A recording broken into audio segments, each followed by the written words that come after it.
السلام علیکم ورحمۃ اللہ وبرکاتہ۔ یہ جو ایک باغیچہ آپ میرے پیچھے دیکھ رہے ہیں، یہ ایک ایسا تاریخی باغیچہ ہے جہاں پر ایک عظیم واقعہ پیش آیا۔ وہ واقعہ کیا ہے، اسے جاننے سے پہلے ہم اس کا پس منظر جانتے ہیں۔ بات ہے 12 ربیع الاول سن 11 ہجری کی، جب صحابہ کرام رضی اللہ عنہم کے اوپر غموں کے پہاڑ ٹوٹ پڑتے ہیں، مانو جیسے ان کے پیروں تلے زمین کھسک گئی ہو۔ جی ہاں، میں بات کر رہا ہوں اللہ کے نبی علیہ السلام کے وفات والے دن کے سلسلے میں، جس دن صحابہ کرام کو بلکہ امت مسلمہ کو ایک ایسی تکلیف پہنچی جس کی نظیر تاریخ اسلام میں نہیں ملتی ہے۔ خود حضرت عمر بن خطاب رضی اللہ عنہ جیسے ایک بہادر صحابی بے قابو ہو جاتے ہیں اور تلوار میان سے نکالتے ہوئے نکل جاتے ہیں کہ جو یہ کہے گا کہ اللہ کے نبی علیہ السلام کی وفات ہو چکی ہے تو اس کی گردن میں اڑا ڈالوں گا۔ آپ صلی اللہ علیہ وسلم کی وفات کے سلسلے میں جب خبر حضرت ابوبکر صدیق رضی اللہ عنہ کو لگتی ہے تو فوراً وہ سواری پر سوار ہوتے ہوئے اپنی لخت جگر حضرت ام المؤمنین عائشہ رضی اللہ عنہا کے حجرے میں تشریف لاتے ہیں۔ اللہ کے نبی علیہ السلام کے چہرے انور سے چادر ہٹاتے ہیں اور بوسہ دیتے ہیں۔ اس کے بعد چند تعریفی کلمات آپ کے سلسلے میں ارشاد فرماتے ہیں۔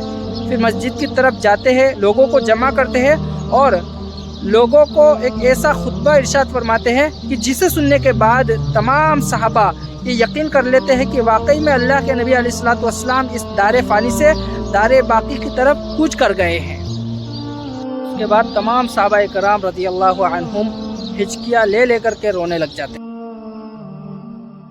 وہاں سے فارغ ہونے کے بعد حضرت ابوبکر صدیق رضی اللہ عنہ اس جگہ کا رخ کرتے ہیں اپنے دو ساتھیوں کے ساتھ، حضرت عمر بن خطاب رضی اللہ عنہ اور حضرت ابو عبیدہ بن جراح رضی اللہ عنہ۔ ان دونوں صحابی کو لے کر کے اس جگہ کے لیے روانہ ہوتے ہیں۔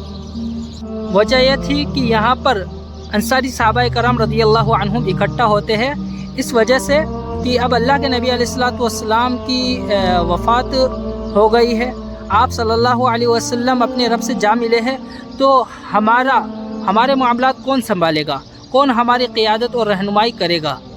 تو انصاری صحابہ جمع ہوتے کہ ہم ہی میں سے ایک امیر مقرر کر لیتے ہیں۔ چنانچہ وہ اپنے ایک بزرگ صحابی سعد بن عبادہ رضی اللہ عنہ کو بطور امیر کے چن لیتے ہیں۔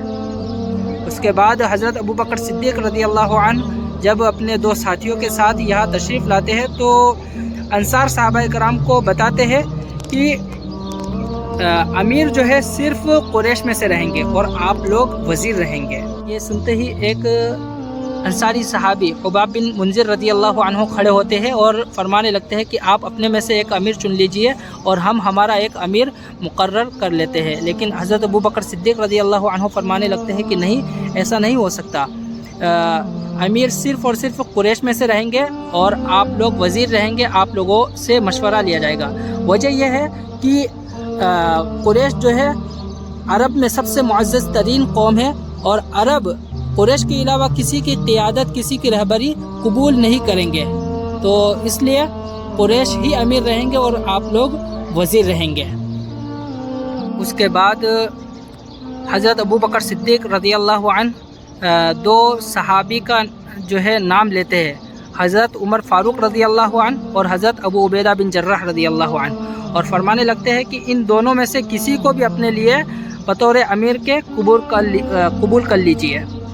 یہ سنتے ہی حضرت عمر بن خطاب رضی اللہ عنہ یہ بول پڑتے ہیں کہ میں اس قوم کا امیر ہرگز نہیں بن سکتا جس میں حضرت ابوبکر صدیق رضی اللہ عنہ جیسی عظیم شخصیت موجود ہو۔ اس کے بعد آپ رضی اللہ عنہ کے فضائل گنانے شروع کر دیتے ہیں کہ آپ وہ شخص ہیں جن کو اللہ کے نبی علیہ السلام نے امامت کے لیے آگے بڑھایا، آپ وہ شخص ہیں جن کو آپ صلی اللہ علیہ وسلم نے اپنی ہجرت کے سفر میں چنا، اور آپ ہی وہ شخص ہے جو آپ صلی اللہ علیہ وسلم کے یار غار رہے ہیں۔ اور اس کے علاوہ بھی کئی سارے فضائل ہیں حضرت ابوبکر صدیق رضی اللہ عنہ کے۔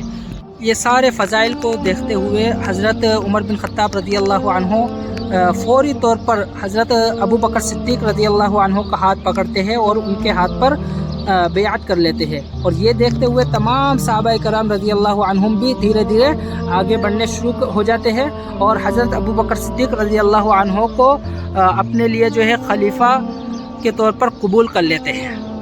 یہ جو عظیم واقعہ پیش آیا وہ اسی جگہ پر پیش آیا جس جگہ کو سقیفہ بنی ساعدہ کے نام سے جانا جاتا ہے۔ سقیفہ کا مطلب ہوتا ہے چھت والی جگہ، یہاں پر یعنی چھت تھی، چھپر والی جگہ تھی جہاں پر بیٹھ کر کے انصاری صحابہ کرام رضی اللہ عنہم اپنے اہم امور میں مشورہ کیا کرتے تھے۔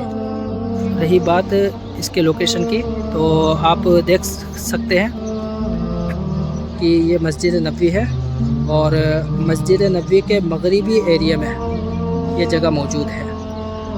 آپ مسجد نبوی کے 325 سے 326 گیٹ نمبر سے نکلیں گے تو یہ جو ہے جگہ آپ اپنے سامنے موجود پائیں گے۔ تو یہ ہے تاریخ سقیفہ بنی ساعدہ کی۔